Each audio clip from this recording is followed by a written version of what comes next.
Hello दोस्तों, LSL online classes में आपका स्वागत है। मैं राज भारद्वाज, आपका भाई, आपका दोस्त, लेकर आया हूँ आपके लिए एक और नई वीडियो जो कि हमारी आईपीआर से रिलेटेड है। दोस्तों, अपनी वीडियो स्टार्ट करने से पहले मैं आप सभी लोगों का जो आपने प्यार और सपोर्ट हमारे चैनल को दिया है उसके लिए तहे दिल से शुक्रिया अदा करना चाहता हूँ। दोस्तों, आज मैं आपको बड़ी खुशी के साथ ये बताना चाहता हूँ कि हमारी जो क्या कहते हैं फैमिली है वो 1K के पार हो चुकी है। यानी कि हम अपना जो एक माइलस्टोन होता है 1000 सब्सक्राइबर का वो हम पूरा कर चुके हैं। तो चलिए दोस्तों, अब ज़्यादा समय वेस्ट ना करते हुए अपनी वीडियो पर चलते हैं। तो दोस्तों, हम बात करते हैं आईपीआर के बारे में। चलिए दोस्तों, आईपीआर दोस्तों जैसे कि आप लोग जानते होंगे कि आईपीआर की जो फुल फॉर्म होती है वो होती है इंटेलेक्चुअल प्रॉपर्टी राइट्स। तो दोस्तों, अगर हम इन शब्द को सिंगल देखें तो हमारे पास 3 शब्द मिलते हैं। पहला इंटेलेक्चुअल, दूसरा प्रॉपर्टी, तीसरा राइट। तो चलिए दोस्तों, हम देखते हैं इंटेलेक्चुअल क्या होता है। दोस्तों, इंटेलेक्चुअल का मतलब क्या होता है? दोस्तों, आप कह सकते हो कि any property that arise from the human intellect और it is a product of human creation. तो दोस्तों, जो भी हमारे दिमाग की उपज से अगर हम कोई चीज़ ऐसी बनाते हैं जो समाज में बहुत लाभकारी होती है और जिसका मतलब जो कि मतलब सोसाइटी के लिए बहुत बेनिफिशियल है और यूनिक है, ठीक है ना, मतलब नॉन ऑब्वियस है, तो उसको हम बोलते हैं इंटेलेक्चुअल। ठीक है ना, anything which is created by human mind. ठीक है दोस्तों, अब बात आती है कि इसको हम प्रॉपर्टी क्यों बोलते हैं। ठीक है दोस्तों, तो देखो दोस्तों, प्रॉपर्टी जो होती है उसके 2 एसेंशियल इंग्रेडिएंट्स होते हैं। पहला होता है कि इट कैन बी ट्रेडेड, उसको हम सेल कर सकते हैं, परचेज कर सकते हैं, यहाँ तक कि मॉर्गेज भी रख सकते हैं। ठीक है दोस्तों, तो और दूसरा जो उसका है वो है कि which have some commercial values और विच हैव सम वैल्यू, मतलब इसका कुछ प्राइस होता है। ठीक है दोस्तों, तो जिसके पास ये दोनों कंडीशन होंगी कि जिसके कोई कॉमर्शियल वैल्यू हो या फिर जिसको आप सेल या ट्रेड कर सकें, उसको आप प्रॉपर्टी कह सकते हैं। तो दोस्तों, जैसा कि आप जानते हो कि जो हमारे आईपीआर होते हैं इसको हम सेल भी कर सकते हैं, इसका हम लाइसेंस भी ग्रांट कर सकते हैं। ठीक है ना, और इसकी कमर्शियल वैल्यू होती है, बिल्कुल सबको पता है दोस्तों। तो ठीक है, तो ये इंटेलेक्चुअल प्रॉपर्टी का मतलब ये हो गया। अब बात करते हैं दोस्तों राइट्स की। राइट्स क्या होता है? दोस्तों, राइट्स जो होते हैं वो आपको पता है कि एक सिंगल राइट्स नहीं होता बल्कि बंडल्स ऑफ राइट्स होते हैं। मतलब बहुत सारे मतलब राइट्स जो है एक राइट वर्ड के अंदर इंक्लूड होते हैं। और जनरली दोस्तों अगर देखा जाए तो राइट का मतलब क्या होता है? राइट का मतलब एक इंटरेस्ट होता है जो कि स्टेट द्वारा प्रोटेक्ट किया जाता है। ठीक है दोस्तों, तो अगर हम इन तीनों वर्ड को कंबाइन करके अगर देखें तो आईपीआर क्या होता है? तो आईपीआर क्या होता है? IPR is exclusive rights which a person has to use its own plan, idea और other intangible assets without the worry of competition at least for a specific period of time. These rights include 8।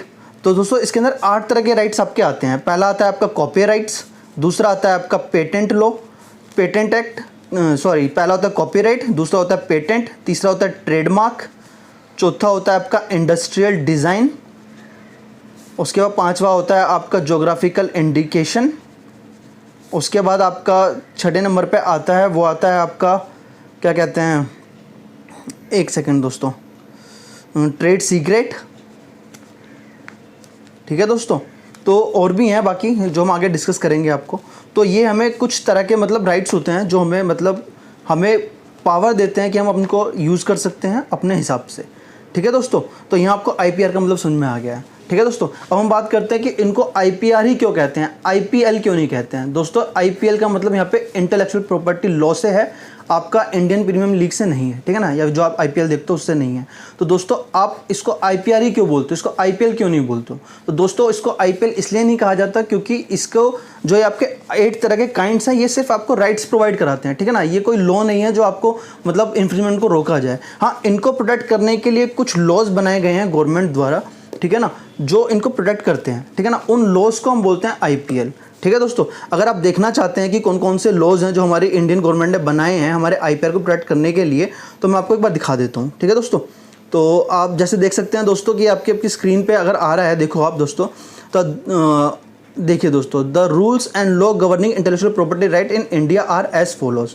तो दोस्तों देखो, आपको जो पहले इसमें दिया हुआ है the copyright act 1957, the copyright rules 1958 and the international copyright order 1999 9। तो दोस्तों ये जो है ये आपका जो है कॉपीराइट को प्रोटेक्ट करता है। ठीक है दोस्तों, अगला हमारा लॉ कौन सा है? The patent act 1970, the patent rules 2003, the intellectual property appellate board patent procedure rules 2010 and the patent appeal and application to the intellectual property appellate board rule 2011। ठीक है दोस्तों, तो ये जो हमारा लॉ है ये हमारा पेटेंट को प्रोटेक्ट करता है। ठीक है दोस्तों, हमारा तीसरा जो आपका आता है एक्ट वो आता है the trademark act 1999, the trademark rules 2002, the trademark application and appeals to the intellectual property appellate board rules 2003 and the intellectual property appellate board procedure rules 2003।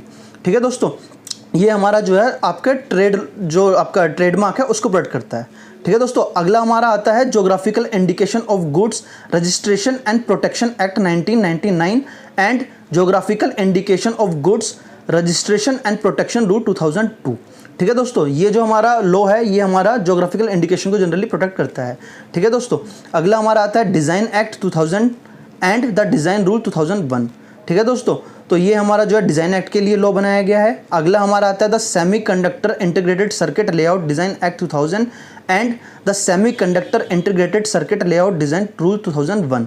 तो दोस्तों ये हमारे जो सेमी कंडक्टर इंटीग्रेटेड सर्किट होते हैं उनको रेगुलेट करने के लिए ये वाला लॉ बनाया गया है। अगला है आपका दोस्तों the protection of plant varieties and farmers right act 2001 and the protection of plant varieties of farmers right rules 2003। तो दोस्तों जो हमारी प्लांट वेराइटीज़ होती हैं उनको प्रोटेक्ट करने के लिए ये वाला रूल बनाया गया है, ये लॉ बनाया गया है। आपका नेक्स्ट आता है दोस्तों the biological diversity act 2002 and the biological diversity rule 2004। और आपका लास्ट आता है integrated property right intellectual property right imported goods rule 2007। तो दोस्तों आप इनके सन को एक बार याद कर लीजिएगा, क्योंकि आपसे एग्जाम में कई बार क्या होता है कि आपसे ये सामने एक तरफ एक्ट दिए जाएंगे और सामने उसके अपोजिट डायरेक्शन में आपको सन्स दिए जाएंगे और आपको मैच द फॉलोइंग्स के लिए आ सकता है। ठीक है दोस्तों, चलिए दोस्तों वापस चलते हैं अपनी वीडियो पे, सॉरी अपने पुराने वाले पे। ठीक है दोस्तों, तो आपने यहाँ पे देख लिया कि आईपीआर क्या होता है। आईपीआर के तीनों वर्ड्स का जो मतलब वो मैं आपको बता चुका हूँ। ठीक है दोस्तों, अब हम बात करते हैं कि ये जो आपके आईपीआर होते हैं इनको दोस्तों देखो, intellectual property is property that arise from the human intellect, it is a product of human creation. दोस्तों हम ये पहले दिख चुके हैं। तो दोस्तों इसमें क्या किया कि आपका जो मतलब अंडरस्टैंडिंग के पर्पज़ से, ताकि आपको पढ़ने में इजी हो, तो ये जो आईपीआर है दोस्तों इनको जो है ना दो पार्ट में डिवाइड किया गया है। ठीक है दोस्तों, एक तो आपका आता है इसमें, मैं आपको दिखा देता हूँ, जैसे कि देखिए दोस्तों ये लिखा हुआ है यहाँ पे, देखिए IP is divided into two category for ease of understanding. First is industrial properties and other one is copyright. ठीक है दोस्तों, तो IPR को दो पार्ट में डिवाइड किया गया है। पहला इंडस्ट्रियल प्रॉपर्टी है, दूसरा कॉपीराइट है। अब जो दोस्तों आपका इंडस्ट्रियल प्रॉपर्टी है उसके अंदर क्या क्या आता है, तो industrial property which include inventions, patents, trademarks, industrial design and geographical indication of sources and. तो दोस्तों ये जितने भी मतलब आपके हैं ये सारे के सारे इंडस्ट्रियल प्रॉपर्टीज़ के अंदर आते हैं। और कॉपीराइट के अंदर क्या आता है दोस्तों, which include literally and artistic work such as novels, poems and play, films, musical works, artistic works such as drawing, painting, photograph and sculpture. And आगे देखते हैं दोस्तों, architectural design right related to copyright include those of performing artists in their performance, procedure of phonograms in their recordings and those of broadcast in their ratio and television programs। ठीक है दोस्तों, तो आपने देखा कि जो आईपीआर है उसको दो पार्ट्स में डिवाइड किया गया है। पहला आपका इंडस्ट्रियल प्रोडक्ट्स है और दूसरा आपका कॉपीराइट है। ठीक है दोस्तों, चलिए दोस्तों हम बात करते हैं कि जो हमारे आईपीआर हैं और जो हमारी मतलब सिंपल प्रॉपर्टीज़ होती हैं जिसको हम बोलते हैं मतलब फिजिकल प्रॉपर्टी जो होती है, इनमें क्या क्या सिमिलरिटीज़ होती है और क्या क्या डिफरेंस होता है। ठीक है दोस्तों, तो पहले हम बात करते हैं सिमिलरिटीज़ क्या क्या होती है। तो देखो दोस्तों दोनों की मॉनेटरी वैल्यू होती है। ठीक है ना, चाहे आपका आईपीआर हो चाहे आपकी फिजिकल प्रॉपर्टी हो, और दोनों का ही डॉक्यूमेंटेशन होता है। आईपीआर का भी आपका डॉक्यूमेंटेशन होता है और फिजिकल प्रॉपर्टी का डॉक्यूमेंटेशन होता है। ठीक है दोस्तों, तीसरा पॉइंट है government issuing agency that is legally authorised to registered. ठीक है दोस्तों, तो दोनों ही केसेस में क्या होता है, एक आपकी अथॉरिटी होती है जो आपकी रजिस्टर्ड करती है। अगर आप फिजिकल प्रॉपर्टी की बात करें तो आप अपनी लैंड है उसका खसरा खतौनी कहीं रजिस्टर्ड करवाते हैं, डॉक्यूमेंटेशन करवाते हैं। सेम सब कुछ चीज़ें आपको अपने आईपीआर के केस में भी करवाना पड़ता है। ठीक है दोस्तों, और ओनरशिप होती है दोनों में, उसका भी एक ओनर होता है, इसका भी एक ओनर होता है। तो दोस्तों एक तरह से देखा जाए अगर हम आपका आईपीआर में और आपकी जो बाकी फिजिकल प्रॉपर्टीज होती हैं इनमें अगर कंपैरिजन करके देखें तो ये पॉइंट्स आते हैं। ठीक है दोस्तों, अब हम बात करते हैं डिफरेंस की कि फिजिकल प्रॉपर्टी में और हमारी आईपीआर में क्या डिफरेंस होता है। ठीक है दोस्तों, तो देखो दोस्तों, पहले तो उसमें दे रखा है टाइप। जो आपके आईपी होते हैं वो आपके 8 टाइप्स के होते हैं, उससे ज़्यादा नहीं होते हैं। और जो आपकी फिजिकल प्रॉपर्टी होती है वो एक्सेस भी हो सकते हैं 8 से ज़्यादा। ठीक है दोस्तों, आगे हम देखें दोस्तों वैल्यूएशन।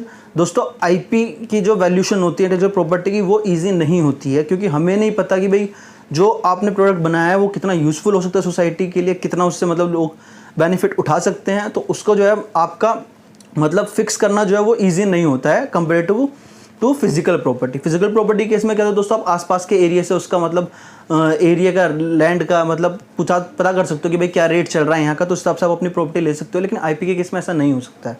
ठीक है दोस्तों, अगर हम थेफ्ट की बात करें तो दोस्तों आईपी का थेफ्ट बहुत ईजी होता है। ठीक है ना, ईजिली कोई भी आपका मतलब एक्सप्रेशन चुरा सकता है।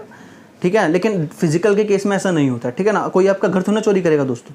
ठीक है दोस्तों, अगर हम बात करते हैं effect of time on valuation, तो दोस्तों जनरली क्या होता है कि आईपीआर के केस में जैसे जैसे ईयर्स बढ़ते रहते हैं आपकी जो वैल्यू है आपके प्रोडक्ट की वो कम होती रहती है। ठीक है दोस्तों, और अगर फिजिकल प्रॉपर्टी की बात करें तो दोस्तों ये क्या है कि ये डिपेंड करता है आपका समय बीतने के बाद बढ़ भी सकती है इसकी वैल्यू और कम भी हो सकती है। ठीक है दोस्तों, अब हम बात करते हैं कि नीड ऑफ आईपी और आईपीआर, मतलब आईपीआर की ज़रूरत क्यों पड़ी हमें।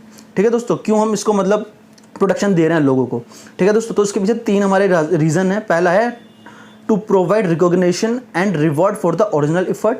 ठीक है दोस्तों, जिसने मतलब जो चीज़ बनाई है उसको उसका मतलब प्राइस पे किया जाए। ठीक है, उसका मतलब जिसने मतलब जो इफेक्ट डाला है उसको उस इफर्ट की कॉस्ट दी जाए। ठीक है दोस्तों, दूसरा है to provide for protecting of original effort and preventing its misuse through legal mechanism. दूसरा जो इसका ऑब्जेक्टिव है या नीड है वो ये है दोस्तों, ताकि इसको हम प्रोटेक्ट कर सकें, ताकि दूसरा आदमी अगर इसको वायलेट करता है या इन्फ्रिंज करता है या पासिंग ऑफ करता है तो कोर्ट में जाके हम उसके अगेंस्ट केस दर्ज करा के उससे अपनी रेमेडी जो है कोर्ट से ले सकते हैं। ठीक है दोस्तों, और तीसरा जो इसमें दिया है to maximise the benefit of inventor to society at large. ठीक है दोस्तों, ताकि लोग ज़्यादा से ज़्यादा इन्वेंशंस करें और ज़्यादा से ज़्यादा सोसाइटी के लिए ऐसी ऐसी मतलब टेक्नोलॉजी या फिर ऐसे ऐसे प्रोडक्ट्स लेके आएँ जो उनकी मतलब वर्किंग को इजी करे। ठीक है ना, उनके इफ़र्ट को इजी करे और उनका लाइफस्टाइल में इम्प्रूवमेंट करे। ठीक है दोस्तों, तो जब हम बात कर रहे थे काइंड्स की तो हम पहले जान चुके हैं कि 8 तरह के होते हैं ये। पहला आपका कॉपीराइट, दूसरा पेटेंट, तीसरा ट्रेडमार्क, चौथा इंडस्ट्रियल डिज़ाइन, पांचवा लेआउट। ठीक है दोस्तों, लेआउट फॉर इंटीग्रेटेड सर्किट। उसके बाद छठा आपका जोग्राफिकल इंडिकेशन है। उसके बाद protection of new plant and varieties है और आपका ट्रेड सीक्रेट है। ठीक है दोस्तों, तो ये आपके 8 काइंड्स के होते हैं जनरली। चलिए दोस्तों, हम आगे चलते हैं, हम देखते हैं कि नेचर ऑफ आईपी, आईपी का नेचर कैसा होता है। तो देखो दोस्तों, इसमें 3 वर्ड्स में मैं पूरा नेचर डिफाइन कर देता हूँ। पहला है आपका इंटेंजिबल प्रॉपर्टी। जो आपका आईपीआर होते हैं वो आपके इंटेंजिबल प्रॉपर्टी होती है। दोस्तों इंटेंजिबल प्रॉपर्टी वो प्रॉपर्टी होती है जिसको हम छू नहीं सकते, देख नहीं सकते, फील नहीं कर सकते, बस हमारे पास होती है। ठीक है ना, उसको हम मतलब बेच सकते हैं और उससे मतलब रॉयल्टी कमा सकते हैं। ठीक है दोस्तों, दूसरा इसमें जो दे रखा है कोलेटरल यूज़।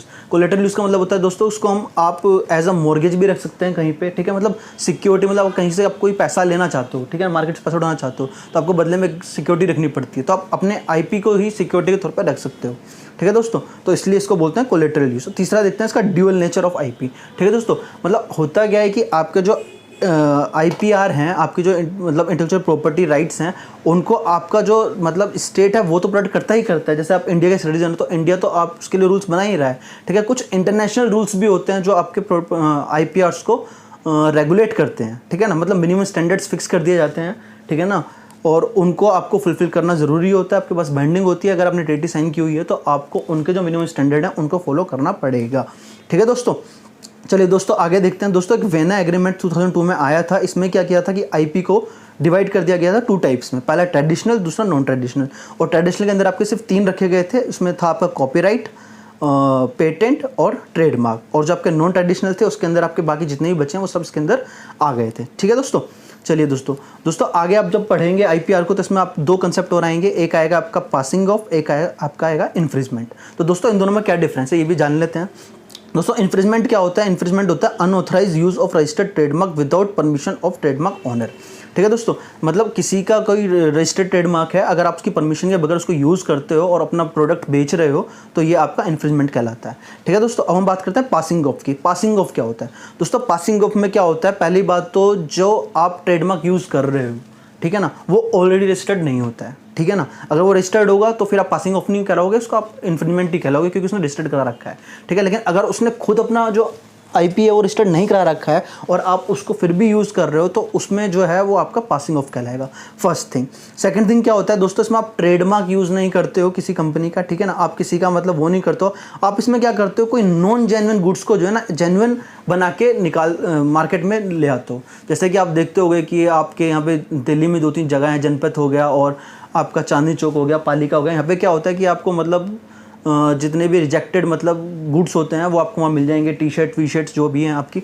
तो लोग बाग क्या करते हैं, जो मतलब छोटे मोटे सेलर्स होते हैं वो लोग क्या करते हैं कि वहाँ से बल्क में कपड़े उठा लेते हैं और वहाँ जाके बाहर से कुछ डब्बे खरीद लेते हैं और कुछ मतलब टेलर से जाके उस पर स्टिच लगवा देते हैं, रीबॉक नाइक उनके लोगो लगवा देते हैं और उनको उन्हीं के डब्बे में भेज देते हैं, ठीक है दोस्तों। मतलब होता क्या है कि ट्रेडमार्क भी रजिस्टर्ड होता है ना, मार्क वार्क सब रजिस्टर्ड होते हैं, लेकिन उसके अंदर जो गुड्स होता है वो ओरिजिनल नहीं होता है और उसको रिप्लेस कर दिया जाता है ताकि लगे कंपनी का सेम है। दोस्तों इससे होता क्या है कि कंपनी की तो रेपुटेशन खत्म हो जाती है ना, बेकार हो जाती है दोस्तों, उनको लॉस भी होता है, ठीक है ना, फाइनेंशियल लॉस भी होता है क्योंकि जब उनका गुड्स बिकेगा नहीं और बाकी लोकल गुड्स उनके डब्बों में पैक होकर बिकेगा तो उनको डेफिनेटली लॉस होगा, ठीक है दोस्तों। तो ये फ़र्क होता है पासिंग ऑफ और इन्फ्रिंजमेंट में। इन्फ्रिंजमेंट सिर्फ और सिर्फ रजिस्टर्ड ट्रेडमार्क का ही हो सकता है और जो पासिंग ऑफ है वो आपका अनरजिस्टर्ड ट्रेडमार्क का हो सकता है, ठीक है दोस्तों। और इन्फ्रिंजमेंट केस में क्या होता है कि आप किसी के रजिस्टर्ड ट्रेडमार्क को यूज़ करते हो अपने प्रोडक्ट्स में और उसको सेल आउट करते हो लोगों को धोखा देने के लिए कि भाई ये इसका प्रोडक्ट है, ठीक है दोस्तों। लेकिन पासिंग ऑफ केस में क्या होता है, सब कुछ सेम होता है, रजिस्टर्ड होती है, ठीक है ना, और आपका डब्बे वब्बे सब पेटेंट वेटेंट डिज़ाइन सब कुछ रजिस्टर्ड होता है। बस उसके अंदर क्या होता है, जो उसका प्रोडक्ट है उसको आप रिप्लेस कर देते हो किससे, नॉन जेन्युइन गुड्स से, ठीक है दोस्तों। अब रेमेडीज़ की बात करें दोस्तों तो देखो 2 तरह की रेमेडीज़ होती है कि सिविल रेमेडीज़, एक क्रिमिनल रेमेडीज़। सिविल रेमेडीज़ की बात करें तो आप सूट जो है वो कर सकते हैं डिस्ट्रिक्ट कोर्ट या हाई कोर्ट में किसी भी आदमी के अगेंस्ट जो आपको लगता है कि भाई इसने आपका इन्फ्रिंजमेंट किया है, आपका मतलब कॉपीराइट्स, आपका ट्रेडमार्क, आपका किसी का भी वायलेशन किया है राइट का, तो आप उसको क्या कह सकते हैं, सूट कर सकते हो, ठीक है दोस्तों। और इसमें क्या होता है कि जो कोर्ट है वो या तो उसको प्रिवेंट करेगा इन्फ्रिंजर को कि इसको फ्यूचर में यूज़ ना करे और दूसरा आपको डैमेजेस भी दिला सकता है, ठीक है दोस्तों। ये है आपके पास सिविल रेमेडीज़। अगर हम बात करते हैं क्रिमिनल रेमेडीज़ की तो दोस्तों इम्प्रिजमेंट हो सकती है 3 साल के लिए but not less then 6 month, ठीक है दोस्तों। 3 साल की कम से कम सज़ा हो सकती है, ठीक है, मतलब 3 साल तक मैक्सिमम सज़ा हो सकती है, कम से कम 6 महीने की होनी चाहिए, ठीक है दोस्तों। दूसरा फाइन जो है वो आपका not less than 50,000 rupees which may be extend to 2 lakh rupees, यानी कि 50,000 से 2 लाख तक का आपके ऊपर जुर्माना ठोका जा सकता है। तीसरा search and seizure of the infringing goods, जो गुड्स आप इन्फ्रिंज कर रहे हो वो सारे आपके सीज कर सकते हैं और delivery of infringing goods to the copyright owner, और जो मतलब गुड्स आपके इन्फ्रिंज किए गए हैं वो कॉपीराइट ओनर को दे दिए जाएंगे, ठीक है दोस्तों। प्रोसीजर की बात हम दोस्तों आगे करेंगे, चल के आगे देखते हैं अभी क्या होता है दोस्तों, चलते हैं आगे, ठीक है दोस्तों। तो हम बात करते हैं कॉपीराइट की पहले, ठीक है ना। कॉपीराइट होता क्या है, एक सेकंड जी जी जी जी एक सेकंड।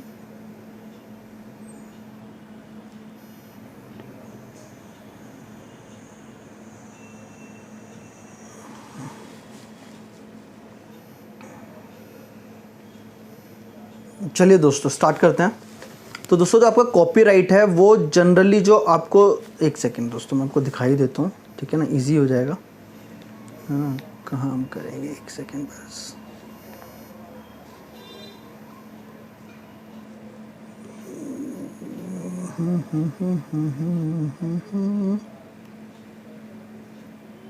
चलिए दोस्तों बात करते हैं कॉपीराइट की। तो दोस्तों कॉपीराइट जो होता है वो आपका, जैसे मैं दिखा चुका हूँ कि लिटरेली और आर्टिस्टिक और साइंटिस्ट जो वर्क होते हैं उनको प्रोटेक्ट करता है, ठीक है। परफॉर्मेंस हो गया आपका आर्टिस्ट का, इन्वेंशन हो गया in all field of human Endeavour, scientific discovery हो गई, ठीक है दोस्तों। तो यहाँ पे आपका कॉपीराइट मतलब आप कह सकते हो कि जो आपका कॉपीराइट होता है वो जनरली आपका लिटरेली वर्क के लिए मतलब मिलता है आपको, ठीक है, जिसके अंदर आपकी मूवीज़, साउंड रिकॉर्डिंग्स, ये सब आपके इसमें इंक्लूड हो जाती हैं, ठीक है दोस्तों। तो ये था आपका कॉपीराइट जो कि जनरली मतलब आपको क्या कहते हैं, लिटरेरी और आर्टिस्टिक वर्क के लिए मिलता है, ठीक है दोस्तों। आप इस तरह से कह सकते हैं जो पेपर वर्क होता है ना आपका, जो भी मतलब पेपर वर्क करते हो उसको आप रजिस्टर्ड कराएंगे तो आपको कॉपीराइट के अंदर ही होगा वो, ठीक है दोस्तों। इसके अंदर आपका बुक्स भी आती हैं, पेंटिंग्स, म्यूजिक्स, मूवीज़, ठीक है ना, ये सब इसके अंदर कॉपीराइट के अंदर आते हैं, ठीक है दोस्तों। पेटेंट की बात करते हैं। पेटेंट क्या होता है दोस्तों, कोई भी न्यू, यूज़फुल और नॉट ऑब्वियस जो प्रोडक्ट होता है उसको आप पेटेंट करा सकते हैं। Patent subject related to process और प्रोडक्ट ऑब्टेन बोथ, यानी कि जो आपका पेटेंट है ये आपका सर्विस के लिए भी हो सकता है, प्रोडक्ट के लिए भी हो सकता है। ठीक है दोस्तों। अब machine capable of industrial application, ठीक है दोस्तों, मतलब आप उसी चीज़ का प्रोडक्ट क्या कहते हैं पेटेंट ले सकते हैं जिसका कोई इंडस्ट्रियल यूज़ हो। ठीक है दोस्तों। आप ऐसे नहीं है कि कुछ भी फालतू सी चीज़ बनाए और बोले भाई इसको प्रोडक्ट कर लेता हूँ और वो लूँगा, तो उसका कोई फ़ायदा नहीं है। बस इसकी कुछ क्वालिटीज़ होती हैं, जैसे कि मैंने आपको बताया, न्यू होना चाहिए, यूज़फुल होना चाहिए, नॉट ऑब्वियस होना चाहिए। ठीक है दोस्तों। A patent is an exclusive right granted by the government to the original inventor of an invention which prohibit others for making use और सेलिंग दैट इन्वेंशन। ठीक है दोस्तों। और जो आपका पेटेंट होता है ये जनरली आपको 20 साल के लिए मिलता है। ठीक है दोस्तों। और कॉपीराइट की अगर हम बात करें, जैसे हमने ऊपर डिसाइड किया था, जो आपके लिटरेरी और आर्टिस्टिक वर्क के लिए मिलता है उसका जो टेन्योर होता है वो आपका लाइफ टाइम प्लस 50 ईयर होता है। ठीक है दोस्तों, याद रखिएगा, लाइफ टाइम प्लस 50 ईयर्स। अलग अलग कंडीशंस दी गई हैं जिसमें ये वायरी करता है, वो हम आगे देखेंगे। ठीक है दोस्तों। तो आपका पेटेंट हो गया। अब हम बात करते हैं दोस्तों, एक केस है RG Anand versus MS deluxe film and others. ठीक है दोस्तों। इस केस में क्या गया था कि copyright law protect the expression of the ideas, not the idea itself. ठीक है दोस्तों। तो आपसे अगर कोई क्वेश्चन पूछे कि भाई इनमें से कॉपीराइट इसको प्रोटेक्ट नहीं करता है और उसमें कहीं आपको आइडिया का ऑप्शन दिखता है, तो उस पर बिना झिझके उस पर टिक मार दीजिए, क्योंकि जो कॉपीराइट है वो आइडिया को प्रोटेक्ट नहीं करता है। ठीक है दोस्तों। चलिए दोस्तों आगे हम देखते हैं दोस्तों, ट्रेडमार्क क्या होता है। ट्रेडमार्क एक सिंबल होता है, लोगो होता है, वर्ड होता है, साउंड, कलर, डिज़ाइन और other device that is use to identify a business और a product from those manufacture and sold by others. ठीक है दोस्तों।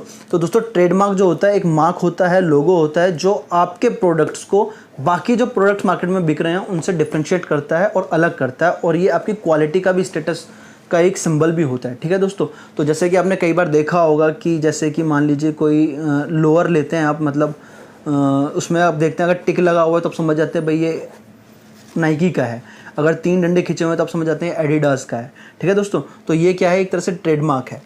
ठीक है दोस्तों।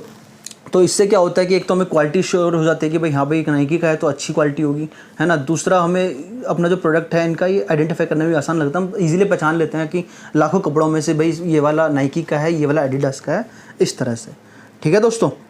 तो ये आपका हो गया दोस्तों। अब हम बात करते हैं आगे कि इसका जो टेन्योर है दोस्तों वो 10 ईयर होता है स्टार्टिंग में, फिर उसके बाद 10 ईयर, उसके बाद फिर 10 ईयर, आप उसको जितना चाहें उतना आगे एक्सटेंड करा सकते हैं।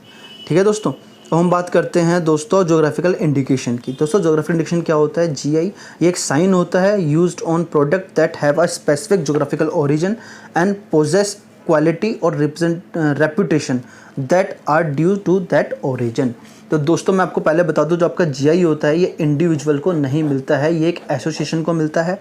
ठीक है दोस्तों। और ये उस एसोसिएशन को मिलेगा जो कि मतलब पर्टिकुलर एक एरिया को मतलब रिप्रेजेंट कर रहे हो। ठीक है ना। मतलब आप कह सको कि भाई ये जो प्रोडक्ट है ये सिर्फ उसी एरिया में ही मिलता है और इसकी क्वालिटी सबसे अलग होती है। जैसे कि मैं आपको अगर एग्जांपल देके बोलूँ कि आसाम की टी है, ठीक है दोस्तों, तो आसाम की टी आपको कहीं भी नहीं मिलेगी। ठीक है ना। और मिलेगी तो उसका मतलब यही होगा कि भाई आसाम से इंपोर्ट करके आई है। ठीक है ना। क्यों? क्योंकि उन लोगों ने क्या है GI ले रखा है ना। तो जो एसोसिएशन होते हैं मतलब उस एरिया से रिलेटेड जितने भी होते हैं उसको मतलब यूज़ कर सकते हैं। ठीक है दोस्तों। तो मतलब ये एक जोग्राफिकल ओरिजिन को डिफाइन करते हैं, दूसरे वहाँ की क्वालिटी को डिफाइन करते हैं। जैसे कि कश्मीर के सेब हो गए और आपके पश्मीना शॉल हो गए जो आपके कश्मीर में ही मिलते हैं, है ना, जो एक पर्टिकुलर क्वालिटी के होते हैं। ठीक है दोस्तों। तो ये आपको जोग्राफिकल इंडिकेशन हो गया दोस्तों। अब हम बात करते हैं कि बहुत से एक बार इसका एक चार्ट देख लेते हैं दोस्तों, कि जो आपका पेटेंट होता है वो 20 साल के लिए उसका टेन्योर होता है, जो ट्रेडमार्क होता है उसका 10 ईयर के लिए आपका टेन्योर होता है, और आपका इंडस्ट्रियल डिज़ाइन उसका पहले 10 ईयर के लिए होता है, प्लस फिर 5 ईयर के लिए उसको एक्सटेंड करा सकते हैं। उसके बाद फिर उसका आगे टोटल मतलब देखा जाए तो 15 साल जो उसका टेन्योर होता है, मतलब फर्स्ट 10 ईयर प्लस फिर 5 ईयर्स को रिन्यू करा सकते हैं, टोटल 15 ईयर। उसके बाद आप उसको कुछ नहीं करा सकते। ठीक है दोस्तों। आपके GI की बात करें तो ये 10 ईयर इसका टेन्योर होता है और उसको आप चाहे तो आगे आगे उसको रिन्यू करा सकते हैं। ठीक है दोस्तों। जो ट्रेड सीक्रेट होते हैं ये as per the agreement decide होते हैं इसका टेन्योर कितना होगा। ठीक है दोस्तों। जो आपके कॉपीराइट है वो मैं आपको ऑलरेडी बता चुका हूँ कि भाई life time of the author और प्लस 60 ईयर्स। ठीक है दोस्तों। तो ये जितना भी मैंने आपको बताया दोस्तों ये बेसिक्स थी इसके बारे में। ठीक है। जो मैं चाहता था कि आपको मतलब पहले से इतनी नॉलेज होनी चाहिए, है ना, इसको करने के लिए। ठीक है दोस्तों। अब हम क्या करेंगे, इसके MCQs डिस्कस करेंगे। ठीक है दोस्तों। और MCQs के ज़रिए भी आप बहुत कुछ चीज़ें सीखेंगे। और जैसे कि आप इसका थंबनेल देख चुके हैं दोस्तों, अगर आप इस वीडियो को एक बार देख लेंगे तो आपके इस वीडियो में 5 नंबर पक्के हैं, कहीं नहीं गए। ठीक है दोस्तों। अब ज़्यादा टाइम वेस्ट ना करते हुए हम सीधा अपने MCQs पे चलते हैं। चलिए दोस्तों, चलिए दोस्तों हमारा पहला क्वेश्चन है, the first owner of the question paper of an examination is. तो दोस्तों जो फर्स्ट ओनर होता है क्वेश्चन पेपर का, जो एग्जामिनेशन में आता है वो कौन होता है? तो इसका जो करेक्ट आंसर है वो है ऑप्शन डी, पेपर सेटर। चलिए दोस्तों ऑप्शन देखते हैं। The first owner of the plan of a building is. तो दोस्तों अगर कोई मतलब बिल्डिंग है उसके प्लान का जो फर्स्ट ओनर होगा वो कौन होगा? तो वो दोस्तों आर्किटेक्ट होगा। इसका जो करेक्ट आंसर है वो ऑप्शन सी होगा, ऑप्शन सी आर्किटेक्ट। चलिए दोस्तों अगला क्वेश्चन देखते हैं। The owner of a sound recording is. तो दोस्तों जो साउंड रिकॉर्डिंग का ओनर होगा वो कौन होगा? वो प्रोड्यूसर होगा। ठीक है दोस्तों, अगला क्वेश्चन देखते हैं। The term of copyright is anonymous and pseudonymous is. तो दोस्तों जो मतलब सेम एनोनिमस और स्यूडोनिमस मतलब कॉपीराइट जो मिलता है वो कितने साल के लिए मिलता है? तो वो आपको मिलता है 60 ईयर्स के लिए। इसका करेक्ट आंसर है वो है ऑप्शन ए, 60 ईयर्स। चलिए दोस्तों क्वेश्चन देखते हैं। In case of posthumous publication the term will be for. ठीक है दोस्तों, यहाँ पोस्थोमस होता है दोस्तों आफ्टर डेथ। ठीक है दोस्तों, तो अगर आप डेथ के बाद कोई आपकी पब्लिकेशन है उसको कितना मिलेगा दोस्तों? 60 ईयर्स का करेक्ट आंसर है। तो उसका करेक्ट आंसर है वो होगा ऑप्शन ए, 60 ईयर। चलिए दोस्तों क्वेश्चन देखते हैं। द चेयरमैन और any other member of the copyright board may resign his office by giving notice in writing to the central government. तो दोस्तों कितने समय पहले उसको नोटिस देना पड़ेगा? तो दोस्तों करेक्ट आंसर आप देख रहे हैं जैसे कि ऑप्शन बी, 3 मंथ। चलिए दोस्तों क्वेश्चन देखते हैं। Dash shall be secretary of a copyright board to perform the function as prescribe. तो दोस्तों इसमें जो आपका सेक्रेटरी होता है कॉपीराइट बोर्ड का वो कौन होता है? तो इसमें 4 ऑप्शन दिए गए हैं। इसका जो करेक्ट आंसर है वो है ऑप्शन ए, रजिस्ट्रार। ठीक है दोस्तों, चलिए अगला क्वेश्चन देखते हैं दोस्तों। The copyright board shall be deem to be a. तो दोस्तों जो कॉपीराइट बोर्ड है वो मतलब इक्विवेलेंट किसके है? तो इसका करेक्ट आंसर है वो है ऑप्शन सी, सिविल कोर्ट के। ठीक है दोस्तों, अगला क्वेश्चन देखते हैं। A register to be called the dash containing a copy of every agreement entered into by the copyright society with the owner for the purpose। तो दोस्तों जिस एग्रीमेंट में सारे आपके जो मतलब क्या कहते हैं कॉपीराइट के ओनर के बारे में सारा मतलब डिटेल्स जो दी होती है उसको क्या बोलते हैं? तो उसको बोलते हैं register of agreement, register of agreement. ठीक है दोस्तों, तो उसका करेक्ट आंसर है वो option A, register of agreement. चलिए दोस्तों क्वेश्चन देखते हैं। If the term of year of assignment is not mention then it is assign for dash year under the copyright act. तो दोस्तों ये कह रहा है कि अगर कॉपीराइट एक्ट के अंदर हमें ईयर मेंशन नहीं है कि असाइनी को कितने दिन के लिए कितने साल के लिए हमने दिया है तो उसका टेन्यूर कितना माना जाएगा? तो दोस्तों इसका करेक्ट आंसर है वो है ऑप्शन बी, 5 ईयर। चलिए दोस्तों अगला क्वेश्चन देखते हैं। If the assignee shall not exercise the right within dash year then it shall be considered as lapse. तो दोस्तों इसका करेक्ट आंसर है वो है ऑप्शन डी, 1 ईयर। अगर असाइनी 1 साल तक अपना राइट जो है उसको यूज़ नहीं करता है तो वो ख़त्म हो जाएगा। ठीक है दोस्तों, अगला क्वेश्चन देखते हैं दोस्तों। If a territorial limit is not mention in the agreement then it will be extend to. तो दोस्तों अगर टेरिटोरियल लिमिट अगर हमें वहाँ पे डिस्क्राइब नहीं की गई है तो इसका मतलब ये है कि वो कहाँ तक एक्सटेंड होगा? वो होल ऑफ द इंडिया होगा। ठीक है दोस्तों, अगला क्वेश्चन देखते हैं। Dash was the first copyright act in England was passed in 17th century. तो दोस्तों पहला जो हमारा कॉपीराइट एक्ट पास हुआ था इंग्लैंड में वो हुआ था स्टैट्यू ऑफ एना करके। ठीक है दोस्तों, स्टैट्यू ऑफ एने। ठीक है दोस्तों, तो ये आपका करेक्ट आंसर है ऑप्शन ए, 13 क्वेश्चन का। चलिए दोस्तों क्वेश्चन देखते हैं। In India first copyright act was passed इन। तो दोस्तों इंडिया में जो पहला कॉपीराइट एक्ट पास हुआ था वो कब हुआ था? वो हुआ था 1914 में। चलिए दोस्तों आगे चलते हैं। Section dash define copyright under copyright act 1957। तो दोस्तों कौन सा सेक्शन है आपका कॉपीराइट एक्ट 1957 के अंदर जो आपको कॉपीराइट को डिफाइन करता है? तो दोस्तों उसका करेक्ट आंसर है वो है ऑप्शन सी, सेक्शन 14। चलिए दोस्तों क्वेश्चन देखते हैं। The work of copyright which subsist in literary work is. तो दोस्तों इसका जो करेक्ट आंसर है वो है option D, all of the above. यानी कि सभी जो हैं वो आपके कॉपीराइट के अंदर आएंगे। तो दोस्तों एक बार देख लेते हैं। आपका टेबल्स, आपका कंप्यूटर प्रोग्राम, आपका नोवेल, तो तीनों ही चीज़ें आपके कॉपीराइट के अंदर आएंगे। चलिए दोस्तों क्वेश्चन देखते हैं। The work of copyright which subsist in musical work is. तो दोस्तों इनमें से कौन सा है जो म्यूजिकल वर्क के अंदर आएगा? तो आपका आएगा music and it's graphical notation. तो उसका जो करेक्ट आंसर है वो ऑप्शन ए। चलिए दोस्तों क्वेश्चन देखते हैं। The work of copyright which subsist in artistic work is. तो दोस्तों जो करेक्ट आंसर है वो option D, all of the above. दोस्तों a work of architecture, sculpture और मैप, ये तीनों ही जो हैं वो आपके कॉपीराइट के अंदर आएंगे। ठीक है दोस्तों, अगला क्वेश्चन देखते हैं। The first owner of the computer program is. तो दोस्तों कंप्यूटर प्रोग्राम का जो फर्स्ट ओनर होता है वो कौन होता है? तो दोस्तों वो ऑथर होता है। ऑप्शन ए करेक्ट आंसर है इसका। चलिए दोस्तों आगे देखते हैं। The first owner of a cinematography film is. तो दोस्तों जो मतलब फिल्में हम देखते हैं उसका फर्स्ट ओनर जो होता है वो कौन होता है? तो उसका फर्स्ट ओनर होता है वो होता है प्रोड्यूसर। ठीक है दोस्तों, तो उसका करेक्ट आंसर है वो है ऑप्शन ए। चलिए दोस्तों अगला क्वेश्चन देखते हैं। The first owner of artistic work is. तो दोस्तों जैसे कि आपको पता होगा जो आर्टिस्टिक वर्क होते हैं उसका जो फर्स्ट ऑनर होता है वो आपका आर्टिस्ट कहलाता है। तो इसका जो करेक्ट आंसर है वो है ऑप्शन बी आर्टिस्ट। चलिए दोस्तों ऑप्शन देखते हैं कि dash will be the first owner of the work made on the behalf of public undertaking. तो दोस्तों पब्लिक अंडरटेकिंग के अंदर जो फर्स्ट ऑनर होता है वो कौन होता है? दोस्तों इसका जो करेक्ट आंसर है वो है option A public undertaking itself. चलिए दोस्तों, the moral right is recognised as dash under section 57 of the copyright amendment act 1994।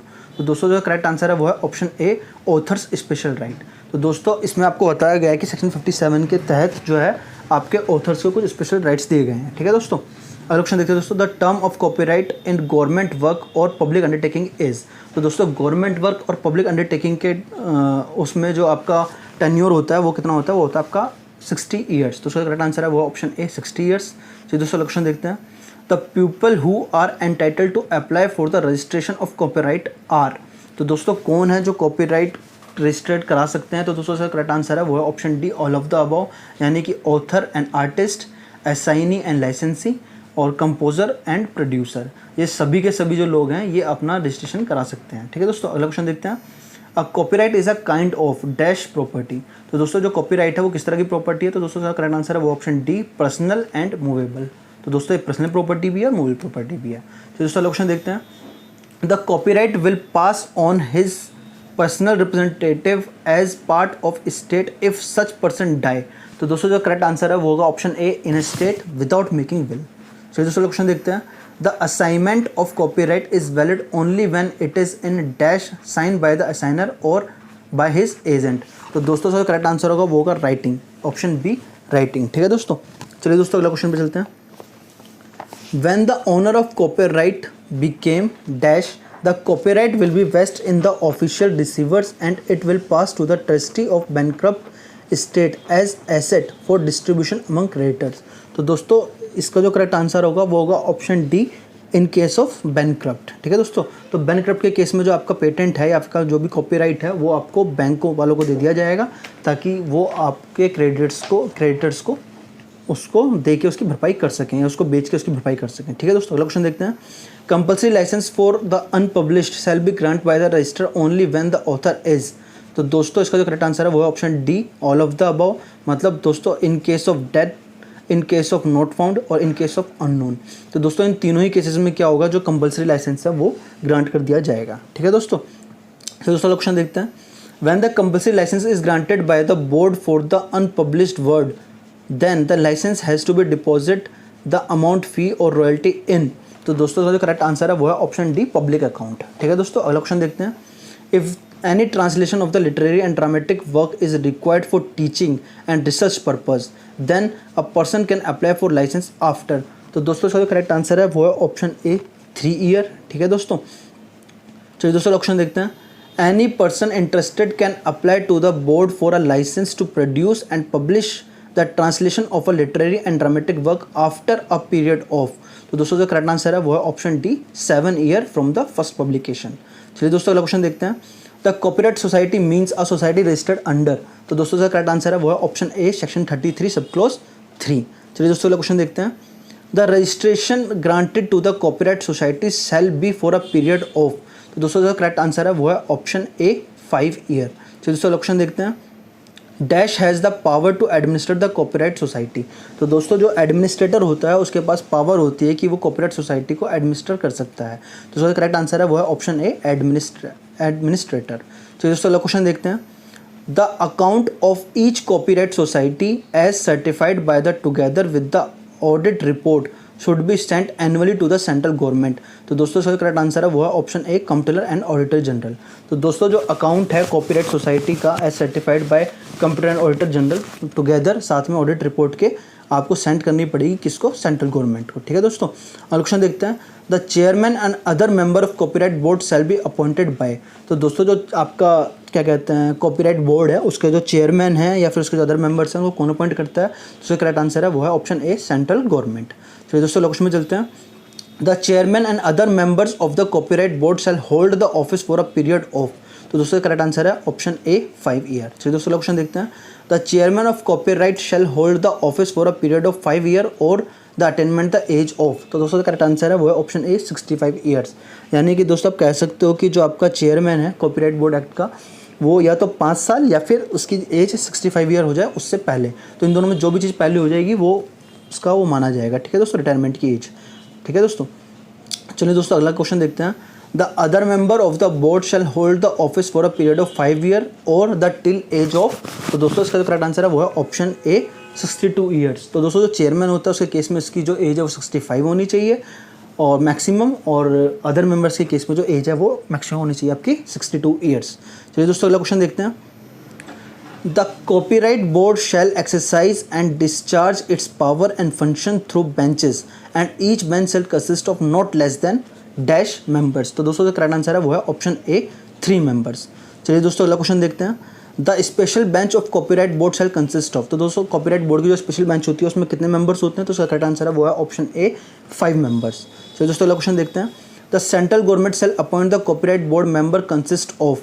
तो दोस्तों जो सेंट्रल गवर्नमेंट है वो कॉपीराइट बोर्ड के मेंबर को जो अपॉइंट करती है उसमें कौन कौन होते हैं? तो उसका करेक्ट आंसर है वो है option A chairman and other 2 members. तो यानी टोटल 3 मेंबर्स होते हैं जिनको इसमें क्या कहते हैं कॉपीराइट बोर्ड में अपॉइंट किया जाता है। चलिए दोस्तों क्वेश्चन देखते हैं। An appeal against the decision of copyright board other than the against the order of the registrar within 3 months lie to. तो दोस्तों जो आपका कॉपीराइट बोर्ड का जो ऑर्डर है उसके अगेंस्ट में अगर आपको अपील करनी हो तो आप कहाँ करेंगे? तो उसका करेक्ट आंसर है वो है ऑप्शन बी हाई कोर्ट में। चलिए दोस्तों क्वेश्चन देखते हैं। The copyright board shell consist of a minimum 2 member and maximum of. तो दोस्तों मिनिमम 2 मेंबर हमने बताए थे आपको, मैक्सिमम कितने हो सकते हैं? दोस्तों आंसर है ऑप्शन ए 14, यानी कि मिनिमम 2 मैक्सिमम 14 जो कि मेंबर हैं जो कि आपके कॉपीराइट बोर्ड में अपॉइंट किए जा सकते हैं। चलिए दोस्तों क्वेश्चन देखते हैं। The term of copyright board for government work is. तो दोस्तों गवर्नमेंट वर्क के केस में जो कॉपीराइट जो होता है वो आपका टेन्योर होता है, उसका टर्म 40 ईयर्स का होता है। ठीक है दोस्तों, तो उसका करेक्ट आंसर होगा वो होगा ऑप्शन ए 40 ईयर्स। चलिए दोस्तों क्वेश्चन देखते हैं। The number of days given for public to raise any objection regarding the document submit for copyright registration are. तो दोस्तों करेक्ट आंसर है ऑप्शन डी 30 डेज। तो यानी दोस्तों अगर किसी ने मतलब कोई कॉपीराइट के लिए एप्लीकेशन लगाई है और दूसरा आदमी को लगता है कि भाई इसने मेरे ही इन्वेंशन को मतलब रजिस्टर लेना चाहता है, तो वो 1 महीने के अंदर अंदर यानी 30 दिन के अंदर अंदर अपनी जो वो है एप्लीकेशन किसके ऑब्जेक्शन जो है वो दर्ज करा सकता है कोर्ट में। चलिए दोस्तों अगला क्वेश्चन देखते हैं। The infringement of copyright attract. तो दोस्तों जो करेक्ट आंसर है वो है D both civil and criminal. जैसे कि मैं आपको बता चुका हूँ सिविल भी और क्रिमिनल भी दोनों तरह के केस जो है वो कर सकता है। चलिए दोस्तों क्वेश्चन देखते हैं। The register of copyright act as dash of the copyright board. तो दोस्तों जो करेक्ट आंसर है वो है ऑप्शन बी सेक्रेटरी। ठीक है दोस्तों, अगला क्वेश्चन देखते हैं दोस्तों। The copyright office is located at. तो दोस्तों कॉपीराइट का जो ऑफिस है वो कहाँ पर लोकेट करता है? तो उसका करेक्ट आंसर है ऑप्शन डी न्यू दिल्ली में। चलिए दोस्तों क्वेश्चन देखते हैं। This of the following is not a subject matter of copyright. तो दोस्तों जैसे कि मैंने आपसे बोला था ये क्वेश्चन रिपीट हो सकता है, ये क्वेश्चन पूछा जा सकता है एग्जाम में, इनमें से कौन सा है जो कॉपीराइट का सब्जेक्ट नहीं है? तो दोस्तों इसका जो आंसर है वो बी है एन आइडिया। ठीक है दोस्तों, तो हमेशा जो कॉपीराइट है वो एक्सप्रेशन को प्रोटेक्ट करता है ना कि आइडिया को। चलिए दोस्तों क्वेश्चन देखते हैं। The broadcasting organisation like TV radio have a term of copyright 4। तो दोस्तों जो टीवी और रेडियो होते हैं इनका जो कॉपीराइट होता है वो 25 ईयर्स के लिए होता है। ठीक है दोस्तों, क्वेश्चन देखते हैं। The licensee can not export the copyright which is translated unless. तो दोस्तों करेक्ट आंसर है वो है option A the copies are send to the citizen of India residing outside India. ठीक है दोस्तों, कहने का मतलब ये है कि अगर कोई मान लो इंडिया से बाहर रहता है और उसको इंडिया में अगर कॉपीराइट लेना है तो उसको क्या करना पड़ेगा? उसको जो कॉपीज़ हैं वो सेंड करनी पड़ेगी कहाँ पे? किसी ऐसे आदमी को जो इंडिया में रहता हो ताकि जो उसको डॉक्यूमेंट्स को सबमिट करके रजिस्टर्ड करा सके। चलिए दोस्तों ऑप्शन देखते हैं। If the translation of a literary work is an in a language not in general use in developed country such application may be made after a period of. तो दोस्तों correct answer है वो है option D 1 year. चलिए दोस्तों अगला question देखते हैं। The licence can be obtained by a person to reproduce and publish the work only when. तो दोस्तों करेक्ट आंसर है वो option D both A and B. एक बार देख लेते हैं। Owner is not publishing the new edition and if it is not for sale in India for more than 6 month. ठीक है दोस्तों, तो इन दोनों ही केसेस में आपका जो है लाइसेंस है वो रिप्रोड्यूस पब्लिश के लिए ऑब्टेन किया जा सकता है। ठीक है दोस्तों, अगला क्वेश्चन देखते हैं। The act that does not amount to infringement in musical work is, तो दोस्तों जो करेक्ट आंसर है वो option D, remix version of a popular music. तो दोस्तों किसी भी पॉपुलर म्यूजिक अगर आप रिमिक्स वर्जन बनाते हैं तो वो आपका इन्फ्रिंजमेंट नहीं कहलाएगा। चलिए दोस्तों क्वेश्चन देखते हैं। The infringer of a copyright shall be punishable with the imprisonment which may extend up to, तो दोस्तों जैसे हमने आपको बताया था कि भाई 6 मंथ से लेकर 3 ईयर तक जो है उसको इम्प्रिजमेंट हो सकती है, 6 मंथ से कम नहीं हो सकती, 3 ईयर से ज़्यादा नहीं हो सकती। दोस्तों करेक्ट आंसर है वो है ऑप्शन सी। चलिए दोस्तों ऑप्शन देखते हैं। The infringer of the copyright shall be punishable with fine which may extend up to, तो दोस्तों इसका जो करेक्ट आंसर है वो है option B, 50,000 to 2 lakh rupees, as we already discuss earlier. ठीक है दोस्तों, आगे चलते हैं। The word copyright is drive from the expression copier of the word first use in the contest according to dash in 1586, तो दोस्तों इसका करेक्ट आंसर है वो है ऑप्शन ए, ऑक्सफोर्ड डिक्शनरी। ठीक है दोस्तों, चलिए दोस्तों आगे चलते हैं। The copyright is dash that is proprietary in nature, तो दोस्तों इसका करेक्ट आंसर है वो है ऑप्शन बी, नेगेटिव राइट्स। चलिए दोस्तों, the copyright is protected in dash but not in an idea, तो दोस्तों करेक्ट आंसर है वो है ऑल ऑफ द अबव। एक बार देखते हैं। Form, labour and skills, the creation of the work, तो दोस्तों ये चारों जितनी भी नीचे 3 चीज़ें दी गई इन सबको प्रोवाइड कर सकते हैं सिर्फ आइडिया को छोड़ के। ठीक है दोस्तों, चलिए दोस्तों अगला क्वेश्चन देखते हैं। The work does not subsist in musical work are, तो दोस्तों एक्टिंग, परफॉर्मेंस और सॉन्ग, ये तीनों ही जो हैं ऑल ऑफ द अबव जो हैं ये आपके नॉट सबसिस्ट हैं, इन म्यूजिकल वर्क के अंदर नहीं आते हैं। ठीक है दोस्तों, एक्टिंग, परफॉर्मेंस और सॉन्ग, ये तीनों ही जो चीज़ें आपके म्यूजिकल वर्क के अंदर नहीं आते हैं। चलिए दोस्तों क्वेश्चन देखते हैं। इन अ लिटरेरी और dramatic work dash is the first owner of the work, तो दोस्तों इसका जो करेक्ट आंसर होगा वो होगा ऑप्शन डी, ऑथर। ठीक है दोस्तों, आगे चलते हैं। The word copy was use to connote a manuscript और other matter prepared for printing in dash, तो दोस्तों जो करेक्ट आंसर है वो है ऑप्शन बी, 1485। चलिए दोस्तों क्वेश्चन देखते हैं। The dash of 1957 adopt many principles and provision containing in UK act 1956, तो दोस्तों करेक्ट आंसर जो है वो आपका ऑप्शन ए, कॉपीराइट एक्ट। चलिए दोस्तों आगे चलते हैं। The work does not subsist in literary work as, तो दोस्तों इसमें कौन सा वर्क है जो लिटरेरी वर्क के अंदर नहीं आता है, तो करेक्ट आंसर है वो ऑप्शन डी, कैलेंडर। चलिए दोस्तों ऑप्शन देखते हैं। In a musical work dash is the first owner of the work, तो दोस्तों म्यूजिकल के केस में जो कंपोजर होता है वो आपका फर्स्ट ओनर होता है। ठीक है दोस्तों, आगे चलते हैं। If any person knowingly using और infringing copies of computer program shall be punishable for a period of, तो दोस्तों करेक्ट आंसर है वो है ऑप्शन ए, 3 to 7 ईयर्स। चलिए दोस्तों अगला क्वेश्चन देखते हैं। If any person knowingly use और infringing copies of computer program shall be imposed a fine up to, तो दोस्तों करेक्ट आंसर है वो होगा 50,000 से 2 लाख तक का फाइन जो है वो इम्पोज किया जाएगा। चलिए दोस्तों क्वेश्चन देखते हैं। If any applicant make false entry in the register of the copyright ETC for the reproducing और tendering false entries in imprisonment for a period of, तो दोस्तों करेक्ट आंसर है इसका ऑप्शन ए, 1 ईयर। चलिए दोस्तों आगे चलते हैं। दोस्तों हमारा इंटरनेशनल कन्वेंशन से कुछ क्वेश्चंस हैं। ठीक है दोस्तों, तो दोस्तों आपका पहला क्वेश्चन है। The Madrid agreement revoke took place in dash on 14 जुलाई 1967, तो दोस्तों करेक्ट आंसर है वो है ऑप्शन ए, स्टॉकहोम। तो आपको जो मैड्रिड एग्रीमेंट है वो आपका 14 जुलाई 1967 को साइन किया गया था, कहाँ पे, स्टॉकहोम में। चलिए दोस्तों ऑप्शन देखते हैं। The phrase of trademark law treaty before the trademark office are, तो दोस्तों जो करेक्ट आंसर है ऑल ऑफ द अबव, यानी application for registration, change after registration और रिन्यूअल। ठीक है दोस्तों, तो इन तीनों ही केसेस में जो आपका ट्रेडमार्क लॉ ट्रीटी है before the trademark office are, ये आपको प्रेजेंट करनी पड़ेगी। ठीक है दोस्तों, ऑप्शन देखते हैं। तो initial period for protection of the design under Hague agreement is 4, तो दोस्तों करेक्ट आंसर है वो ऑप्शन सी, 5 ईयर। तो दोस्तों आप देख सकते हैं कि जो आपका हेग एग्रीमेंट है वो आपका डिज़ाइन से रिलेटेड है। तो कई बार क्या होता है, क्वेश्चन आपको मैच द फॉलोइंग में आता है कि भाई हेग एग्रीमेंट किससे रिलेटेड है और आपका मैड्रिड एग्रीमेंट किससे रिलेटेड है, रोम एग्रीमेंट किससे रिलेटेड है। तो दोस्तों आपको सारे कन्वेंशन पता होने चाहिए। आप जैसे हमारे क्वेश्चन डिस्कस करेंगे आपको मालूम पड़ता रहेगा। ठीक है दोस्तों, चलिए दोस्तों आगे चलते हैं।